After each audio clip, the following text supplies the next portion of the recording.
اندھیر نگری مچی ہوئی ہے کہ نیک بننے کی دعائیں تو سب کو مانگنی چاہیے، مگر حیرانی ہوتی ہے کہ دعا بھی نہیں مانگتے۔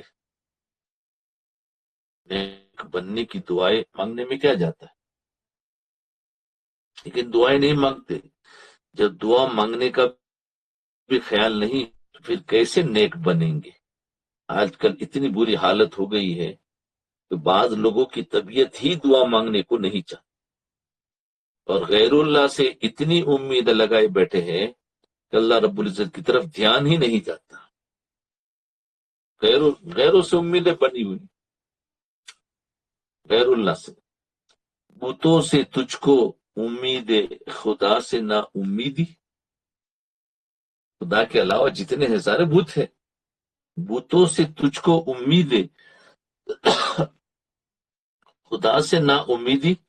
مجھے بتا تو صحیح اور کافری کیا ہے، مجھے بتا تو صحیح اور کافری کیا ہے۔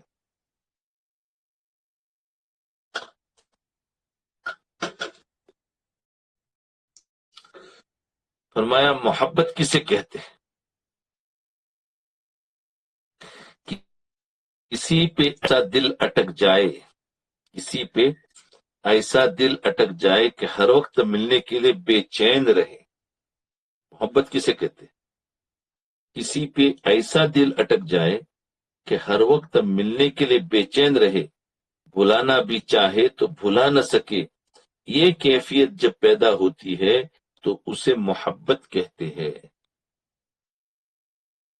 روز کہتا ہوں بھول جائے انہیں، روز یہ بات بھول جاتا ہوں۔ ایسی محبت ہو جاتی کہ بھلانا بھی چاہے تو بھلا نہیں سکتے۔ روز کہتا ہوں کہ بھول جائے انہیں، روز یہ بات بھول جاتا ہوں۔ اللہ والوں کو اللہ تعالیٰ کے ساتھ ایسی سچی پکی محبت ہوتی ہے کہ اللہ تعالیٰ رہ رہ کر یاد آتے ہیں۔ اللہ تعالیٰ کی باتیں، اس کی یاد، اس کا دھیان، اس کا خیال، اس کا نام ہر وقت دل میں سما رہتا ہے۔ یہ ہے محبت۔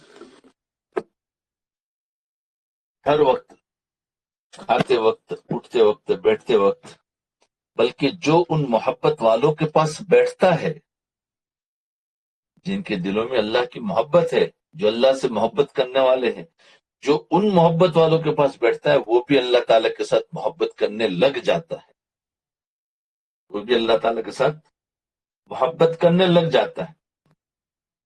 بلکہ اللہ والوں کی صحبت میں بیٹھنے والوں کی شدید تمنا ہوتی ہے، اللہ والوں کی صحبت میں بیٹھنے والوں کی شدید تمنا ہوتی ہے کہ دنیا کے ہر شخص کے دل میں اللہ کی محبت پیدا ہو جائے۔ ہم ہوئے، تم ہوئے کہ میر ہوئے، اس کی زلفوں کے سب اسیر ہوئے۔ ارشاد فرمایا ہر وقت یہ فکر ہو کہ دل سے غیر نکل جائے، دل سے غیر نکل جائے۔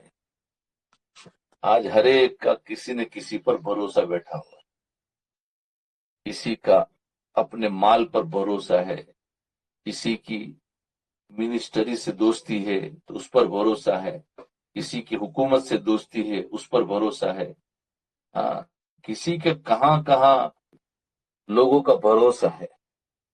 یہ سب غیر ہے، یاد رکھنا، غیر سے نکلنا ہے۔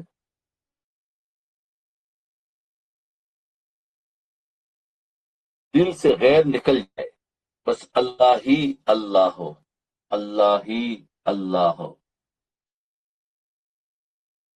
اس کے لیے دعائیں مانگے، اسی کی فکر کرے، اسی کے لیے مشورہ کرے، اسی کے لیے تیگ و دو کرے، تو انشاءاللہ دل آہستہ آہستہ غیر اللہ کے خیالات سے بھی پاک ہو جائے گا۔ پھر جو بھی کام اور جو بھی خیال آئے گا وہ اپنے رب کی نسبت سے آئے گا کہ اسی کا کہنا ماننا ہے، اسی کا نام دل میں جمانا ہے، اسی کا کہنا ماننا ہے، اسی کا نام دل میں جمانا ہے۔ آج دل کو خالی کر لے تو اچھا ہے، ورنہ کل کو رونا پڑے گا۔ آج دل کو خالی کر لے تو اچھا ہے، ورنہ کل کو رونا پڑے گا۔ اور اس رونے کا بھی فائدہ نہیں ہوگا۔ حضرت خواجہ مجذوب رحمت اللہ علیہ نے دل کو غیر سے خالی کر لیا تھا اور پھر محبت میں بے چین ہو کر کہا، ہر تمنا دل سے رخصت ہو گئی۔ دل کو غیر سے خالی کر دیا، اس نے کہا ہر تمنا دل سے رخصت ہو گئی، اب تو آجا، اب تو محبت، اب تو خلوت ہو گئی۔ جی، یہ ہے کہ غیر سے دل کو خالی کر دیا، پھر محبت میں بے چین ہو کر کہا کیا، اب تو آجا، اللہ سے کہہ رہے اب تو آجا، اب تو خلوت ہو گئی، یعنی اب میرے دل میں تو کوئی نہیں ہے، اب تو آجا، میں اور تو بس یہی ہے، اب تو آجا، اب تو خلوت ہو گئی، پر تمنا دل سے رخصت ہو گئی، اب تو آجا، اب تو خلوت ہو گئی۔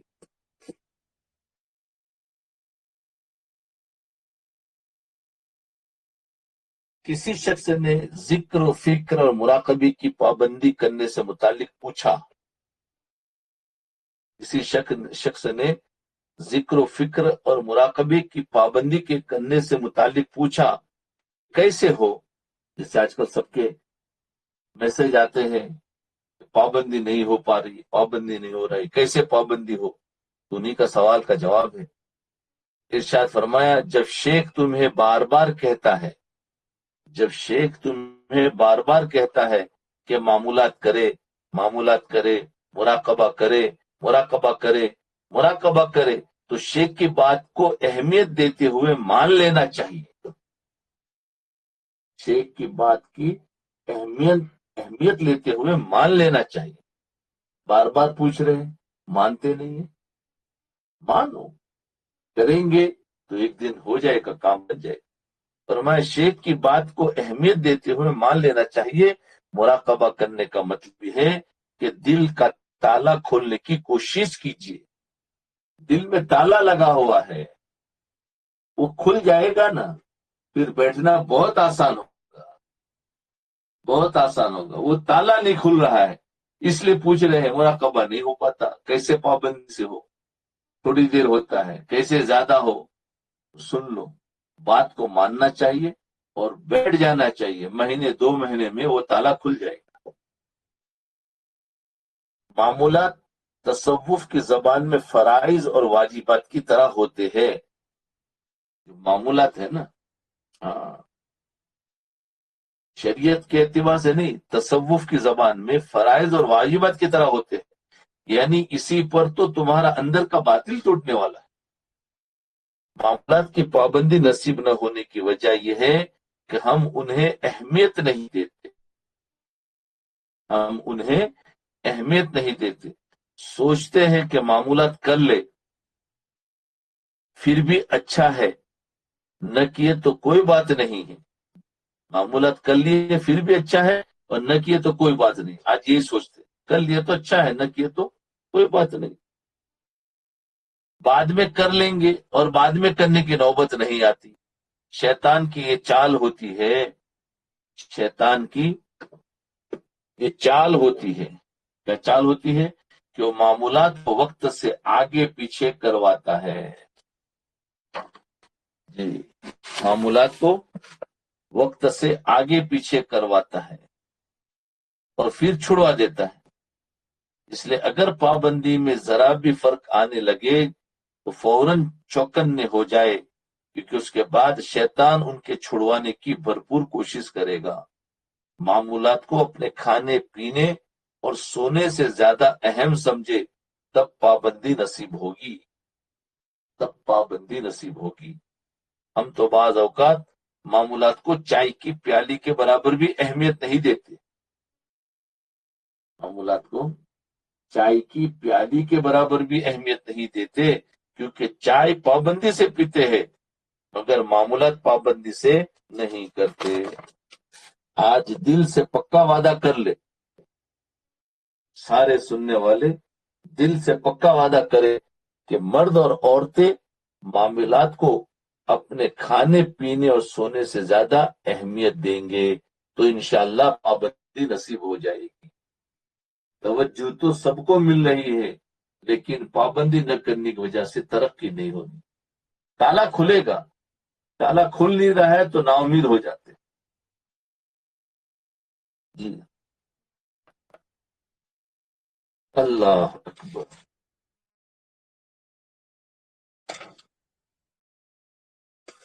تالا کھلے گا. دیکھیے حضور صلی اللہ علیہ وسلم نے کتنی اہم دعا کن فرمائی ہے. اسے یاد کرے اور کثرت سے مانگا کرے. اللہم اعوذ بک من الشک والشرک والشقاق والنفاق وسوء الاخلاق. یا اللہ میں آپ کی پناہ مانگتا ہوں شک سے اور شرک سے. من الشک کی، شک و شبہ بہت ہوتا ہے. من الشک کی والشرک اور شرک سے، اور والشقاق کی اور دشمنی سے، والنفاق اور نفاق سے، اور سوء الاخلاق برے اخلاق سے. دعا. شک ایسی مہلک بیماری ہے کہ جو شک سے کسی علم کو پڑھے گا شک سے تو اس کی برکات سے محروم رہے گا. یقین کے ساتھ پڑھے گا تو برکات ملے گی.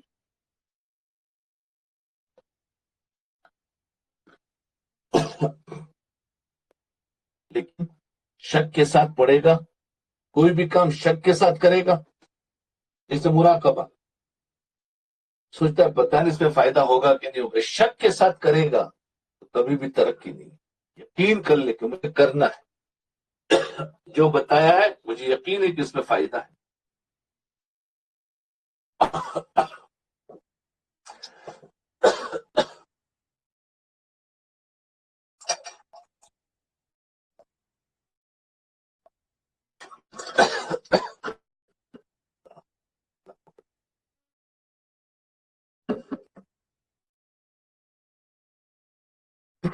جی.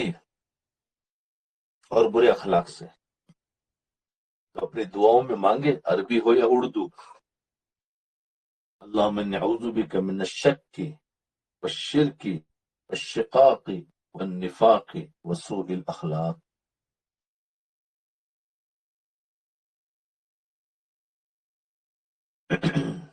اللہم انی اعوذ بک من الشک والشرک والشقاق والنفاق والسمعة والریاء وسوء الاخلاق. الگ الگ ہے.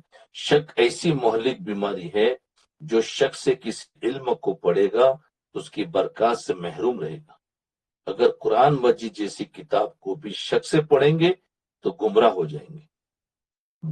شک اتنی شدید بیماری ہے کہ اسے ہدایت سے پہلے بیان کیا گیا. ذالک کتاب لا ریب فیہ، اس میں کوئی شک نہیں ہے. لا ریب فیہ تو ہدایت کا بعد میں بات آتی ہے. پہلے ہدایت سے پہلے بیان کیا گیا کہ پڑھنے والے تو اس کتاب کو تو پڑھ رہا ہے، پہلے یقین کو مضبوط کر کہ اسی کتاب کے اندر میری اور پوری امت میں بسنے والی تمام انسانوں کی ہدایت چھپی ہوئی ہے، پھر اس کو پڑھ. ذالک الکتاب لا ریب فیہ ھدی للمتقین فرمایا، اور پھر ہدایت ہے اسے جو گناہوں سے پرہیز کرنے والے ہیں. اس لیے ہدایت سے پہلے بیان فرمایا کہ شک اتنی شدید بیماری لا ریب فیہ، اس قرآن میں کوئی شک و شبہ نہیں. شک کی بیماری اتنی ظالم ہے کہ شریعت کے حکموں میں شکی آدمی کو سختی نظر آتی ہے. شریعت کے حکموں میں شکی آدمی، شک کرنے والا تو اس کو سختی نظر آتی ہے. بولے بہت سخت ہے. اہل اللہ سے بدگمانی اور شک رہتا ہے. شکی آدمی کو اللہ والوں سے بھی بدگمانی رہتی ہے اور شک رہتا ہے. حتیٰ کہ شک کی بیماری اتنی بڑھتی ہے کہ رب تعالیٰ کے بارے میں بھی شک ہو جاتا ہے، اللہ تعالیٰ کے بارے میں بھی شک ہو جاتا ہے کہ ہماری تو سنتا ہی نہیں ہے. ہاں، سب کی سنتا ہے. دیکھو سب کو اللہ نے کیسے کیسے مال دیے، کیسے کیسے بنگلے دیے، اور ہماری تو اللہ سنتا ہی نہیں، ہمیں تو کچھ ملا ہی نہیں. ایسی سوچ پر لا حول ولا قوت الا باللہ پڑھنا چاہیے. شک کسی کا مدح اور ذم برابر ہو جائے تو اخلاص میں کمال حاصل ہو جاتا. اخلاص کا کمال کیا ہے؟ اخلاص کا کمال یہ ہے مخلص کو اگر پہچاننا ہو تو اگر اس کی کوئی تعریف کرے تو بھی ویسا ہی خوش، اور اگر کوئی اس کی برائی بیان کرے تو بھی ویسا ہی خوش. یہ اس بات کی علامت ہے کہ اس کے اندر اخلاص ہے. مخلص آدمی دعویٰ کرنے سے باز آتا ہے، دعویٰ نہیں کہتا میں اخلاص والا ہوں، میں مخلص ہوں. اس لیے کہ شریعت میں مدعا علیہ پر سزا ہے، مگر طریقت میں مدعی دعویٰ کرنے والے پر سزا ہے. طریقت کے اندر مدعی دعویٰ کرنے والے پر سزا ہے. ہاں جی.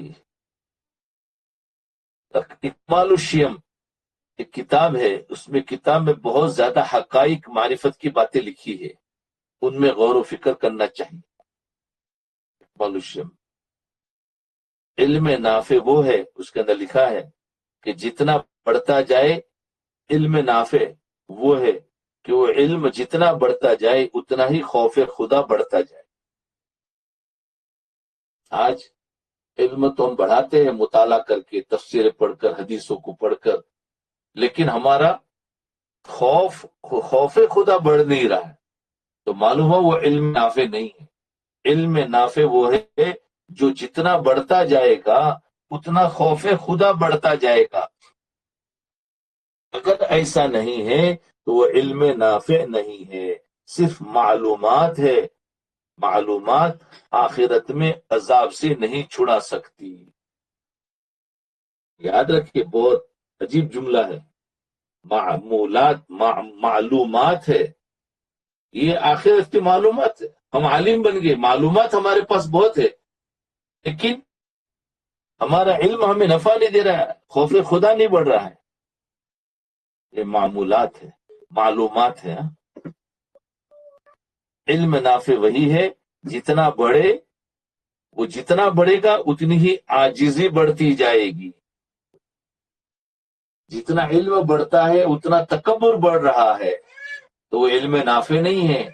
علم نافع تو وہ ہے وہ جتنا بڑھے گا اتنی تواضع پیدا ہوگی، جتنی مقبولیت ہوگی اتنی تواضع، جتنی لوگ محبت اور خدمت کریں گے اتنی تواضع. علم نافع ہے. اور جو علم غیر نافع ہے، جتنی لوگ عزت کریں گے اس کا تکبر بڑھ رہا ہے. جتنا علم بڑھ رہا ہے، لوگ پسند کر رہے ہیں، اتنا تکبر بڑھ رہا ہے. عاجزی بڑھتی جائے گی. اگر علم بڑھنے کے ساتھ ساتھ عاجزی نہ بڑھے تو خطرہ ہی خطرہ ہے. اگر عاجزی پیدا نہ ہو تو دل میں حقائق اور معرف سمجھنے کی اہلیت پیدا نہیں ہوتی. اگر عاجزی پیدا نہ ہو تو دل میں حقائق اور معارف سمجھنے کی اہلیت پیدا نہیں ہوتی. اللہ تعالیٰ کے پاس کچھ حقائق اور کچھ معارف ہے، وہ اللہ اس بندے کو دیتے ہیں جس کے اندر وہ صلاحیت ہو تو ہی وہ سمجھ سکتا ہے. اور وہ صلاحیت جس کے اندر عاجزی بڑھ جاتی ہے تو اس کے اندر پھر وہ معارف کے سمجھنے کی صلاحیت پیدا ہوتی ہے، پھر اللہ اس کو عطا فرماتا ہے. اور اگر وہ استعداد نہیں ہے اور پہلے سے مل جائے گی تو انسان اور بگڑ جائے گا. جی.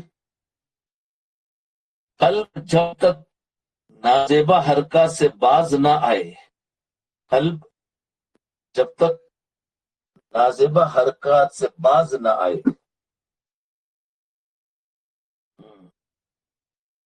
تو اس میں حقائق اور دقائق سمجھنے کی، حقائق و دقائق سمجھنے کی صلاحیت ہی پیدا نہیں ہوتی. اللہ اکبر کبیرہ، بہت بڑی بات ہے. قلب جب تک نازیبا حرکات سے باز نہ آئے اس میں حقائق اور دقائق سمجھنے کی صلاحیت ہی پیدا نہیں ہوتی. نازیبا حرکات سے مراد ہے خراب تمناؤں کا دل میں پیدا ہونا. خراب تمناؤں کا دل میں پیدا ہونا، سمجھے نا. دل خراب تمناؤں سے پاک ہوگا تب نازیبا حرکات سے باز آئے گا. اس لیے کوشش کرے کہ دل میں خراب تمنا کا آنا بھی بند ہو جائے، بلکہ ہمیشہ دل میں اچھے خیالات آئے. خراب تمنا کا مطلب یا تو بڑا بننے کی، یا حب جاں کی، یا پھر گناہوں کی، بہت ساری تمنائیں ہیں، سب خراب ہے۔ کچھ باطنی گناہ، کچھ ظاہری گناہ، یہ سب خراب تمنا۔ اور اچھے خیالات، تواضع، عاجزی، ہمدردی، کسی کی مدد کرنا، کسی کو آگے بڑھانا، کسی کی تعریف کرنا، یہ اچھے خیالات ہیں۔ تو جب یہ خیالات شروع ہو جاتے ہیں، جو خراب تمنا ہوتی ہے، تو معرفت اور دقائق نہیں سمجھ سکتے، بلکہ ہمیشہ دل میں اچھے خیالات آئے۔ جس کے دل میں اکثر اچھے خیالات آتے رہتے ہیں، وہ اللہ کا ولی بن جاتا ہے۔ اور اولیاء کے بارے میں اللہ نے خود فرمایا ہے، الا ان اولیاء اللہ لا خوف علیہم ولا هم يحزنون، خبردار، شک جو اللہ کے دوست ہے، نہ ان پر خوف ہے، نہ وہ غمگین ہوں گے۔ جی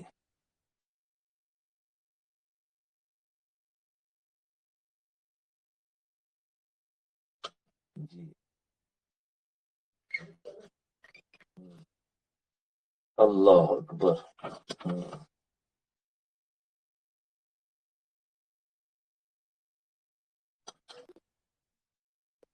دیکھو وساوس کا خاتمہ کیسے ہوتا ہے۔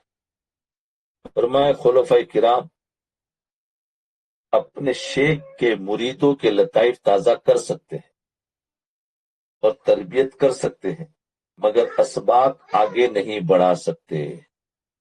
جی، اس لیے جو مرید اپنے شیخ سے اسباق لے رہا ہے، اس کو وہیں سے لینا چاہیے، لیکن دوسرے مشائخ اس کو رائے دے سکتے ہیں، مشورہ دے سکتے ہیں، سب کچھ کر سکتے ہیں۔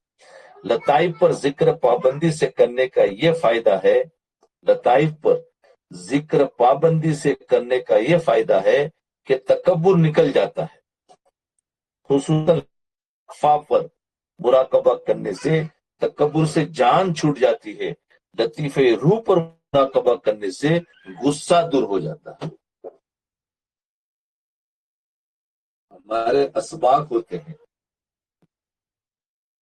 اس سلسلے کے اندر 35 اسباق ہے، لیکن عام طور پر سب کو پہلا سبق دیا ہے جس کا نام ہے لطیفہ روح، لطیفہ قلب ہے۔ اب اس سے جو انسان آگے بڑھے گا تو پھر لطیفہ روح پہ جائے گا، پھر وہ اخفا پر جائے گا۔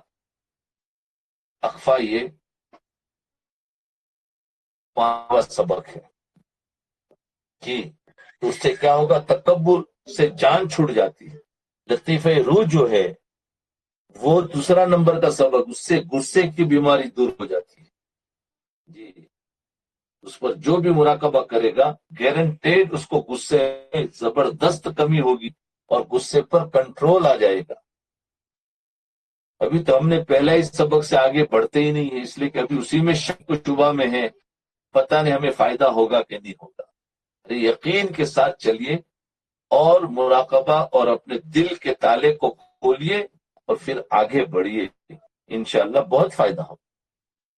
ارشاد فرمایا، حدیث کا مفہوم ہے کہ اللہ تعالیٰ نرمی پر وہ رحمت نازل فرماتا ہے جو سختی پر نہیں فرماتا، نرمی پر وہ رحمت نازل فرماتا ہے جو سختی پر نہیں فرماتا۔ اس لیے گھر والوں پر سختی کی بجائے نرمی کا اصول زیادہ اپنانا چاہیے، ہمیشہ گھر والوں پر، بیوی پر۔ جو مرد حضرات ہے جو اپنی بیویوں پر سختی کرتے ہیں، سختی سے کام نہیں بنتا ہے بلکہ نرمی سے کام بنتا ہے۔ فرمایا نرمی پر وہ رحمت نازل فرماتے جو سختی پر نہیں فرماتے، اللہ کی رحمت نرمی پر آتی ہے۔ اس لیے گھر والوں پر سختی کے بجائے نرمی کا اصول زیادہ اپنانا چاہیے۔ اگر کسی کام کا حکم دیا ہے نہیں ہے تو کوئی بات نہیں، کہو چلو اب کر لو، لیکن تانا دینا، تم تو ایسی حرکت کرتے رہتے ہیں اور تم بالکل سلو ہو اور یہ ہو وہ ہو، کوئی تانا دینے کی ضرورت نہیں، کیونکہ کام اس کا جب وقت لکھا ہوا اسی وقت ہوگا، ابھی نہیں ہوا ہے تو نرمی سے کام۔ کوئی غلطی ہو گئی ہے تو ان سے بتا دے کہ آئندہ خیال رکھے کہ اسے غلطی نہ ہو جائے، اس سے بڑا نقصان ہوتا ہے، مالی نقصان، جانی نقصان، عزت کا نقصان، بہت کچھ ہوتا ہے۔ تو نرمی کے ساتھ الفاظ کہے، لیکن نرمی سے کب کہے؟ ہمیں تو اتنا غصہ آ جاتا ہے کہ وہ الفاظ نرمی والے نکلتے ہی نہیں ہیں، اس لیے کہ اندر ابھی اصلاح نہیں ہوئی ہے۔ جب اصلاح ہوگی تو خود بخود انسان اچھے الفاظ لے کر استعمال کرے گا۔ جی، نماز کے وساوس، بہت سارے لوگ سوال پوچھتے ہیں ہماری نمازوں میں بہت وسوسے آتے ہیں، تو نماز کے وساوس کیسے ختم کرے؟ اس کے لیے فرمایا، دیکھو نمبر 1، نماز میں معانی کا استحضار رکھے اور خوب ٹھہر ٹھہر کر نماز پڑھے۔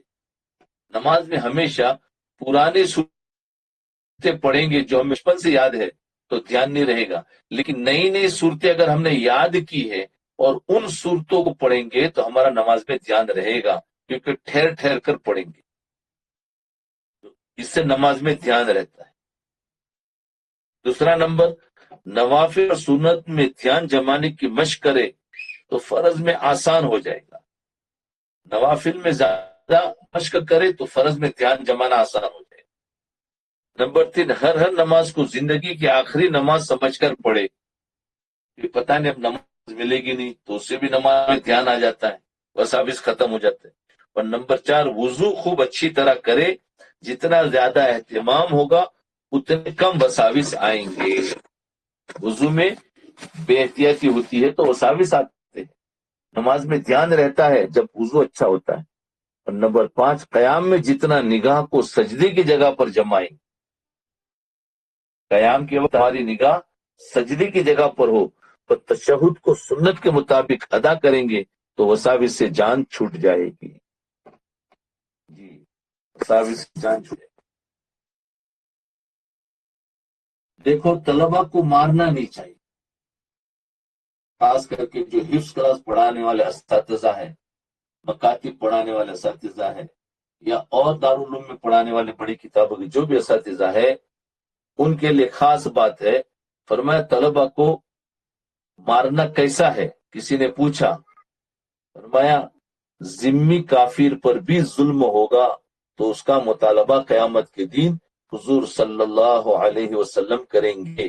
ذمی یعنی مسلمانوں کے اندر رہتا ہے، کافر ہے، تو جو مسلمانوں کی حکومت میں رہتا ہے اور کافر ہے اس کو ذمی کافر کہتے ہیں، جو ٹیکس دیتا ہے۔ تو وہ اگر مسلمانوں کی حکومت میں رہ رہا ہے اور اس کو بھی اگر تم نے تکلیف پہنچائی تو حضور صلی اللہ علیہ وسلم خود اس کا مطالبہ کریں گے۔ تو اگر کسی طالب علم کو استاد ظالمانہ مارے گا، طالب علم کو استاد ظالمانہ مارے گا، تو کیا حضور صلی اللہ علیہ وسلم اس سے سوال نہیں کریں گے؟ خصوصاً حفظ پڑھانے والے اساتذہ جو ہے وہ بچوں کو مار مار کر پڑھاتے ہیں اور پھر کہتے ہیں کہ بچوں کو ماریں گے نہیں تو حافظ بنیں گے ہی نہیں۔ تو میں ان سے ایک ہی بات کہوں گا، جتنے بھی اگر اس میں سن رہے ہو یا آئندہ جو بھی اس درس کو سنے گا ریکارڈنگ سے، تو یاد رکھے حافظ بنانا ضروری نہیں ہے۔ حرام کام کر کے مارنا تو گناہ کبیرہ ہے، تو گناہ کبیرہ کے ساتھ ایک نفل کام کرا رہے تو کیسے کام بنے گا؟ وہ حافظ پیار محبت کے ساتھ جتنا بنتا ہے بننے دے، نہیں بنتا ہے تو ماں باپ کو بتا دے کہ حافظ بننے کے قابل نہیں ہے، ان کا ذہن بنائے، اس کو علم پڑھائے۔ یا اگر اس کے ماں باپ نہیں مان رہے تو بیٹھنے دو، لیکن ہمیں مارنا نہیں ہے۔ وہ 2 سال کے بجائے 3 سال کے بجائے 5 سال میں حافظ بنے گا، بننے دو۔ لیکن مارنا بالکل اس زمانے میں خصوصاً ہر ایک استاد جو میری بات سنے وہ چھوڑ دے ماننے کو، تنبیہ رکھے، نظر رکھے اور اس پر ڈانٹ ڈپٹ ہو، لیکن مارے نہیں بالکل بچوں۔ کیوں کہ ہم ماریں گے تو ان بچوں کو کیسے معافی مانگے؟ یہ تو نابالغ بچے ہیں، چھوٹے بچے ہوتے ہیں، تو کیا حضور صلی اللہ علیہ وسلم سوال نہیں کرے؟ اس لیے حتی الوسع طلبہ کو ماننے سے بچنا چاہیے، اور سمجھانے کا آسان طریقہ یہ ہے کہ روز 10-15 منٹ فضائل اور فوائد سنا کر حفظ کی اور کتابیں پڑھنے کی ترغیب دیتے رہے۔ اللہ تعالیٰ کام کو آسان کر بچے کو روز نہیں تو ہر 2-4 دن میں استاد سمجھائے، بچے کے ساتھ دوستی کرے۔ آج استاد کو سمجھانا نہیں آتا ہے، مارنا آتا ہے، کیونکہ مارنا بہت آسان ہے، سمجھانا ذرا مجاہدہ ہے کہ کیا سے الفاظ لاؤ، کس طریقے سے سمجھاؤ۔ نہیں، ابھی ہمیں سیکھنا پڑے گا، ان بچوں کے ساتھ سمجھانا. بچے نے سبق یاد نہیں کیا، بچے کی تعریف کرو، نہیں نہیں تم بہت اچھے ہو، ماشاءاللہ بہت اچھا یاد کرتے ہو، بس ویسے ہی اس کی تعریف کرو تو بچہ ویسے ہی خوش ہو جائے گا، پھر اسی سبق کو 10-15 منٹ میں یاد کر لے گا. یہ بات بہت دھیان رکھے. اور میں بھی ہر جگہ سفر کرتا ہوں، اساتذہ سے مل کر یہی کہتا ہوں کہ بچوں کو اس وقت میں بالکل ماننا نہیں ہے، پیار محبت سے جتنا پڑھے پڑھا لے، باقی ہمارے ذمے نہیں ہے اس کو حافظ بنانا. اللہ نے لکھا ہوگا تو بنے گا، اور ماریں گے تو ہم خود ہی گناہ میں مبتلا ہو جائیں گے. اس لیے ہر ایک کو اپنے پر مت لے لے کہ میرے ذمے ہے اس کو بنانا ہی بنانا. جی اس بات کا خاص دھیان رکھیں. دو چیزوں کو جوڑنے کے لیے دیکھو، دین جو ہے یہ محبت پیدا کرتا ہے. جہاں بھی دین ہوگا یاد رکھیے وہاں محبتیں ہوگی، اور جہاں دین نہیں ہوگا وہاں توڑ ہوگا. چاہے وہ اعمال کرنے والے ہوں گے، نمازی ہوں گے، روزے دار ہوں گے، صدقہ خیرات کرنے والے ہوں گے، لیکن آپس میں توڑ ہے تو سمجھ لینا چاہیے کہ ان کے پاس جو دین ہے وہ شکل والا ہے، حقیقت والا دین نہیں ہے. حقیقت والا دین ہوتا تو آپس میں ضرور جوڑ ہوتا، کیونکہ دین کی خاصیت ہے کہ جہاں کہیں بھی آئے گا وہاں دشمنوں کو دوست بنا دے، دشمنوں کو دوست بنا دے گا. حدیث پاک میں آپ دیکھو، مدینہ منورہ میں اوس اور خزرج دو قبیلے تھے جن کے آپس میں زبردست دشمنیاں چلی آ رہی تھی، لیکن دین آیا ہے دونوں آپس میں مل گئے. تو دین بڑی بڑی دشمنی کو ختم کرتا ہے. لیکن آج ہم دیندار ہیں اور ہماری دوستی دشمنوں میں بدل جاتی ہے. معلوم ہوا کہ ہمارے پاس دین کی حقیقت نہیں ہے، دین کی شکل ہے، اور شکل پر اللہ کا وعدے نہیں ہے، حقیقت پر اللہ کے وعدے. جی جیسے شیر کی شکل ہو تو کوئی نہیں ڈرتا ہے، اور شیر کی حقیقت ہو تو ہر انسان ڈرتا ہے. ایسے ہی دین کی شکل ہے جس کی وجہ سے آج غیر ہم پر حملہ کر رہے ہیں. اور دین کی اگر حقیقت ہوتی تو وہ لوگ اسلام میں داخل ہوتے، یا تو ہم سے دیکھ کر بھاگ جاتے کہ بھائی یہ تو حقیقی مسلمان ہے. اور جب شکل ہوگی تو پھر ہمیں گھیریں گے، کیونکہ یہ کچھ نہیں کر سکتے. وہ یہی کہیں گے کہ ان کے پاس کچھ نہیں ہے، شکل ہے، اور شکل سے کیا ڈرنے کا. شیر کی شکل ہو تو چھوٹا بچہ بھی اس کے منہ میں ہاتھ ڈال دے گا، وہ کھائے گا نہیں. جی تو اس لیے فرمایا دو چیزوں کو جوڑنے کے لیے کوئی نہ کوئی چیز بنائی گئی ہے. دو چیزوں کو جوڑنے کے لیے کوئی نہ کوئی چیز بنائی گئی ہے. دو اینٹوں کو جوڑنے کے لیے سیمنٹ بنایا گیا ہے. کاغذ کے دو ٹکڑوں کو جوڑنے کے لیے گوند بنایا گیا ہے. تو گوند لگائیں گے تو دو کاغذ کے ٹکڑے ضرور جوائنٹ ہوں گے. لکڑی کے دو ٹکڑوں کو جوڑنے کے لیے کیل بنایا گیا ہے، اور کپڑے کے دو ٹکڑوں کو جوڑنے کے لیے سوئی دھاگا بنایا گیا ہے. اس طرح انسانوں کے دلوں کو جوڑنے کے لیے دین بنایا گیا ہے. انسانوں کے دلوں کو جوڑنے کے لیے دین بنایا گیا ہے. جی جتنا زندگیوں میں دین آئے گا تو دل جڑتے جائیں گے. اولاد اور والدین دیندار ہو تو دل جڑ جاتے ہیں. آج اولاد دیندار ہے تو والدین دیندار نہیں، اور والدین دیندار ہے تو اولاد دیندار نہیں، تو دل نہیں جڑتے. دین سب کے اندر ہوگا تو سب میں اجتماعیت پیدا ہوگی. پورے محلے میں اگر دین ہے سب کے گھروں میں تو پورا محلہ مجتمع ہو جائے گا کسی بھی بات پر، اور ان کو کوئی توڑ نہیں سکتا. اس لیے صحابہ کرام میں جتنا دین آتا گیا سب جڑتے گئے، اور اتنی بڑی طاقت ہو گئی کہ پھر کفار کو شکست کھانی پڑی. کیوں کہ اب یہ جڑ گئے ہیں. 10,000 کا لشکر فتح مکہ کے وقت لے کر چلے ہیں، جن کے دل ایک تھے، سب کے دل ایک تھے. تو تو کیا ہوا؟ باطل بھاگ گیا. کیوں کہ باطل اندر سے ٹوٹا ہوا ہے. وہ تو ظاہری طور پر ہمیں دکھانے کے لیے مل کر آتا ہے، لیکن حقیقت میں ان کے اندر جوڑ نہیں ہے، توڑ ہی توڑ ہے. لیکن ہمارے توڑ کی وجہ سے ہمیں ان کے اندر جوڑ نظر آ رہا ہے. جب ہمارا جوڑ پیدا ہوگا تو ان کے اندر توڑ ہو جائے گا. وہ ڈریں گے، وہ کہیں گے بھائی میں ساتھ نہیں دیتا، وہ کہ میں نہیں جاتا، وہ کہ میں عذر کر دیں گے، سب الگ الگ ہو جائیں گے. یاد رکھے ہمیں اللہ نے دین دیا ہے، دین لے آؤ زندگی میں، ایک ہو جاؤں گے. جی، دین ایک ایسی چیز ہے جو انسان کو جوڑتی ہے. جہاں بھی زندگیوں میں دین نہیں ہوگا وہاں جدائی اور جھگڑے ہوں گے. دین زندگی میں آ جائے تو محبت اور شفقت خود بخود آ جاتی ہے.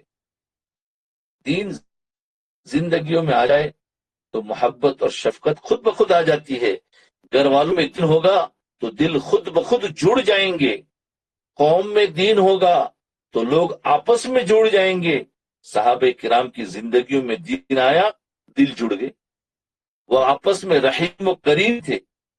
اللہ تعالیٰ نے ان کی محبت اور رحم کی گواہی دی ہے. رحماء بینہم، آپس میں رحیم و کریم تھے. جب دین آتا ہے رہتے ہیں الگ الگ، لیکن رحماء بینہم، وہ آپس میں ایک دوسرے کے ساتھ رحم کا معاملہ فرماتے. کوئی مصیبت پریشانی آ گئی سب مل کر اس کو دور کرتے. وہ یہ سمجھتے ہیں کہ میرے پر پریشانی آ گئی. محلے میں چاہے کسی پر پریشانی آئی، وہی نہیں سمجھتے کہ اس کا گھر الگ ہے میرا گھر الگ ہے. نہیں، ہم سب ایک ہے، ہم سب ایک ہے دل و دماغ سے. حضور صلی اللہ علیہ وسلم نے صحابہ کے درمیان رشتے مواخات قائم کیا، بھائی چارگی کا. کیوں؟ کہ کوئی مہاجر تھے، کوئی انصار تھے. اب دونوں الگ ہیں. انصار مدینہ رہنے والے، مہاجر مکہ کے رہنے والے. انصار کھیتی باڑی کرنے والے، مہاجر بزنس مائنڈ ہے. ان کا پاس مائنڈ بزنس کا ہے، ان کا مائنڈ کھیتی باڑی کا ہے. اب دونوں میں کیسے جوڑ ہو؟ اللہ کے رسول صلی اللہ علیہ وسلم کی دوستی کرائی.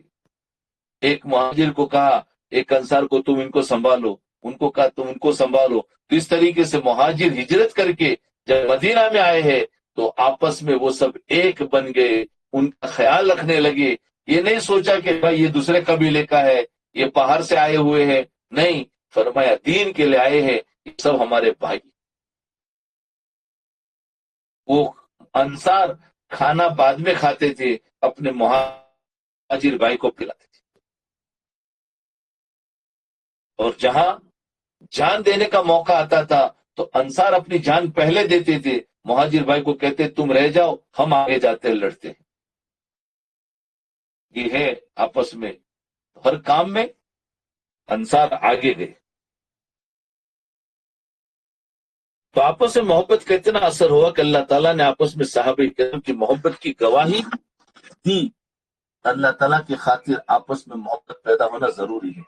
آپس میں محبت کا آخر کار یہ حالت ہو گئی، وَيُؤْثِرُونَ عَلَىٰ أَنفُسِهِمْ وَلَوْ كَانَ بِهِمْ خَصَاصَةٌ. یہ ہے ایثار. ایک تو 3 درجے ہیں اخلاق کے. اخلاق کے 3 درجے ہیں. ایک انصاف ہے، دوسرا احسان ہے، اور تیسرا ایثار ہے. اعلیٰ درجہ. ہمیں ابتدا کرنی ہوگی انصاف سے. ابھی امت اور ہم سب ابھی انصاف پر نہیں آئے، ہم تو ظالم بنے بیٹھے ہیں. سب سے پہلا جب دین آئے گا تو انسان انصاف کرنے والا بنے گا. ہر چیز میں، گھروں کے اندر انصاف، بازار میں انصاف، کاروبار میں انصاف، پارٹنرشپ میں انصاف، بول چال میں انصاف، معاملات میں، معاشرت میں، ہر جگہ پر انصاف آئے گا. اس وقت میں ہم سب نمازی تو بن گئے لیکن اخلاق کا پہلا قدم جو ہے انصاف، ابھی ہم اس پر نہیں آئے. اللہ ماشاء اللہ کچھ ہے. ابھی انصاف سے پھر آگے جانا ہے، وہ ایثار کا درجہ ہے. ایثار نہیں، احسان کا درجہ ہے. اور اس کے بعد اس سے بھی آگے جانا ہے ایثار ہے، وَيُؤْثِرُونَ عَلَىٰ أَنفُسِهِمْ وَلَوْ كَانَ بِهِمْ خَصَاصَةٌ، وہ دوسروں کو اپنے اوپر ترجیح دیتے تھے اگرچہ انہیں خود فائدہ ہوتا۔ ایثار کیا ہے؟ اپنی ضرورتوں کو قربان کر کے دوسروں کی ضرورتوں کو پورا کرنا، یہ ایثار ہے۔ اور احسان کیا ہے؟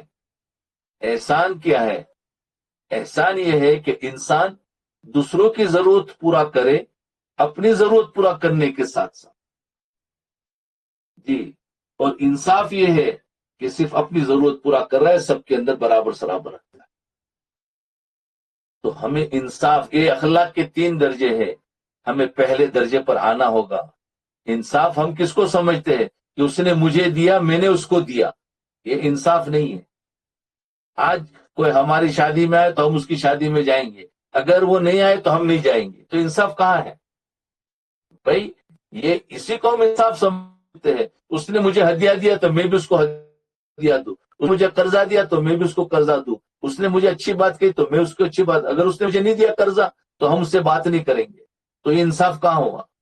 انصاف تو چاہے وہ میرا دشمن بھی کیوں نہ ہو، لیکن میں جب کروں گا کام تو میں انصاف کے ساتھ کام کروں، اس کو رائے دوں گا تو صحیح رائے دوں گا۔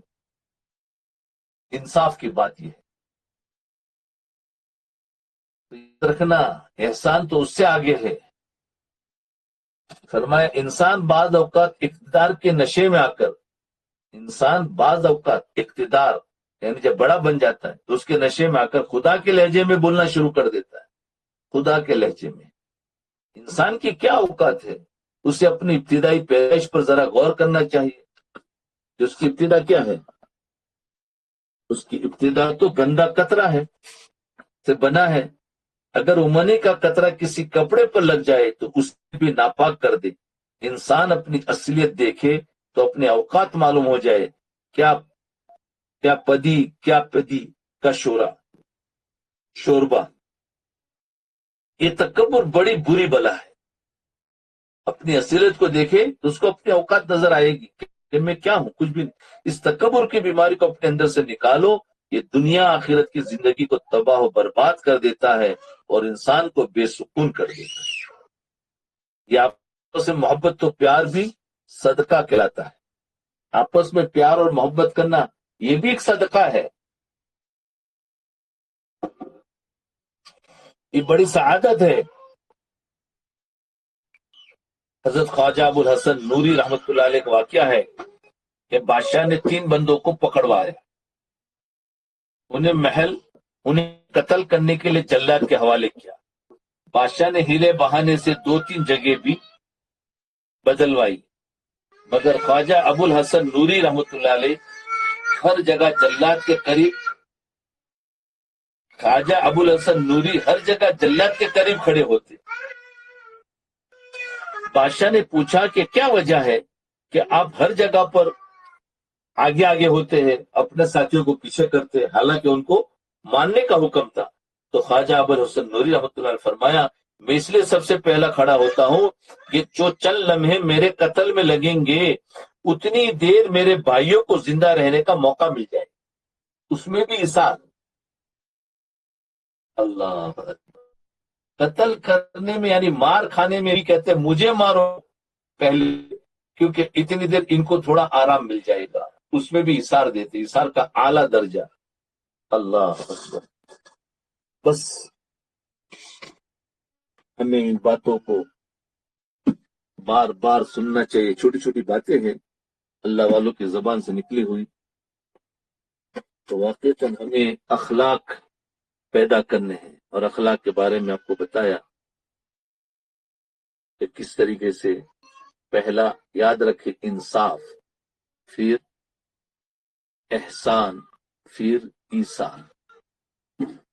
اب ہم آگے درجے پر نہیں جا سکتے، کم سے کم انصاف پر آ گئے تو پھر ہماری مغفرت ہو جائے گی، اور اگر احسان پر آئیں گے تو بلند درجات ملیں گے، لیکن جنت کے داخلے کے لیے شرط یہ ہے کہ کم سے کم انصاف پر آ جائے، بس، ورنہ تو جنت مشکوک ہے، پتہ نہیں ملے گی اگر ہم انصاف پر نہیں آئے۔